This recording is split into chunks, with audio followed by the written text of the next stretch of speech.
Much has been done in the field of human rights internationally and domestically with the help of international governmental organizations and non-governmental organizations, also known as IGOs and NGOs. The constitutional rights we have as Americans. I guess like the basic rights that everyone should have regardless of age, gender, race, culture, religion. Treating everyone equally and treating them as like deserving human beings, where like we're all allowed to express ourselves and be given the same freedoms as everyone else, and no one's put above or below another. Some of the human rights issues we face today range from poverty, discrimination, hunger, and even climate change. The UN's Commission on Human Rights is the main policy-making body that investigates, communicates, and makes recommendations to other nations regarding human rights. The Commission has several subsidiary bodies such as the Prevention of Discrimination and Protection of Minorities Committee, the Commission on States of Women, and the Commission on Crime Prevention and Criminal Justice. The UN has a three-pronged approach regarding democracy and human rights, which involves the establishment of international standards, the protection of human rights, and technical assistance which is provided to help nations reform laws, advise on electoral procedures, strengthening national and regional institutions, and training criminal justice personnel. Apart from international governmental organizations, there are a substantial number of non-governmental organizations, such as Amnesty International, Global Rights, Human Rights Watch, and Red Cross, which all provide aid globally to help and protect human rights.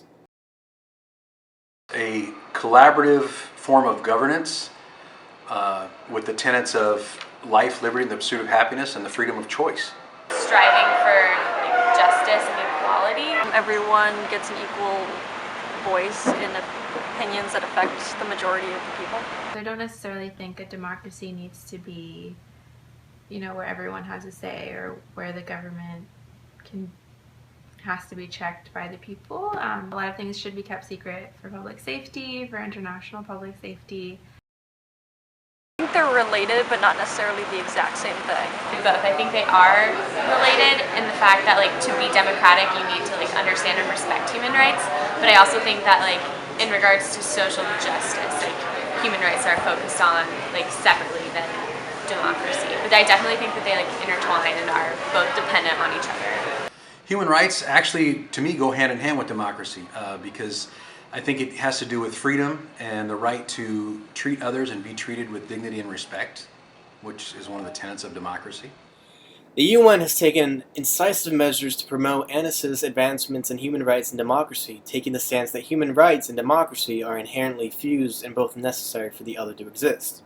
The U.S. is a prominent proponent of democracy and human rights on the global stage and promotes the rule of law, strengthens democracies, and helps prevent humanitarian crises.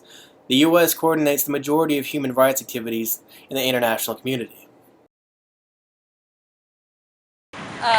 Every time you turn on the news. The town that I'm from, Fullerton, there was police brutality of a homeless man, and he actually ended up dying, and so that was just to me, a disgusting violation of human rights. Now a big topic is human trafficking. That's certainly a violation of human rights. Anytime people basically trade or sell other people for money and take away their freedom, that's an egregious human rights violation. Rape culture in our society and Right. how it's kind of pushed under the rug and not made into a big deal. Think of World War II. You have the Holocaust, millions of people died from Jewish people, South Slavs, Roma, etc.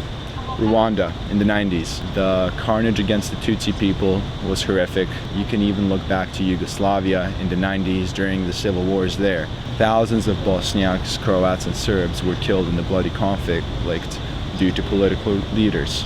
Although the world has come a long way, the international community still needs to find solidarity in addressing democracy deficits and human rights violations in places like Sudan, China, and Palestine. The majority of efforts should be placed in stabilizing transitional democracies, helping them establish institutions of democratic law, and providing information and arguments as to why democracy and human rights are needed to promote global peace.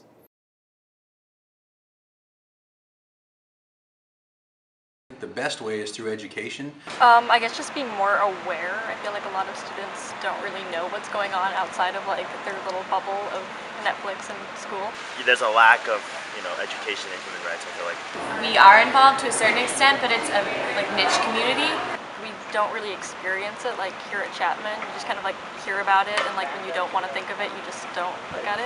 in order to get more involved, I think we first have to educate ourselves and just understand the issues, and then reach out to different organizations, and just, or maybe even start our own organizations and clubs. Definitely going to come down to, for instance, like there's a club or organization that had adults, you know, that had people who are very passionate in that area of human rights. And if they're able to, you know, start an organization or something like that in the college campus, so that would benefit students.